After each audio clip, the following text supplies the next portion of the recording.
যদি এমন হতো যে সবাই তোমার কথা মানতে বাধ্য হতো। আর হ্যাঁ, এটা কোনো ম্যাজিক নয়, এটা হচ্ছে ডার্ক সাইকোলজি, যেটা আমি আজ তোমাদের শেখাবো।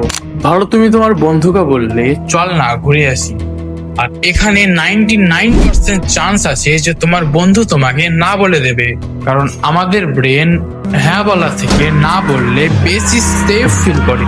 তাহলে তুমি তোমার বন্ধুকে এমন ভাবে বলো যাতে তার নাতে তোমার হ্যাঁ লুকিয়ে থাকে। যেমন তুমি তোমার বন্ধুকে এটা বলতে পারো যে আজ ঘুরতে গেলে তোর কি কোনো অসুবিধা আছে। তখন তোমার বন্ধু তোমাকে বলবে না, কোনো অসুবিধা নেই। দেখো, এখানে শব্দ তো একই, বাট মানে আলাদা। আর এটাই হচ্ছে পাওয়ার অফ ডার্ক সাইকোলজি। আর যদি তুমি এমনই মাস্টারপিস কন্টেন্ট চাও তাহলে এই ভিডিওটিকে লাইক করে দাও, কারণ এই ভিডিওটি লাইক করলে তোমাকে এমনই মাস্টারপিস কন্টেন্ট সাজেস্ট করা হবে।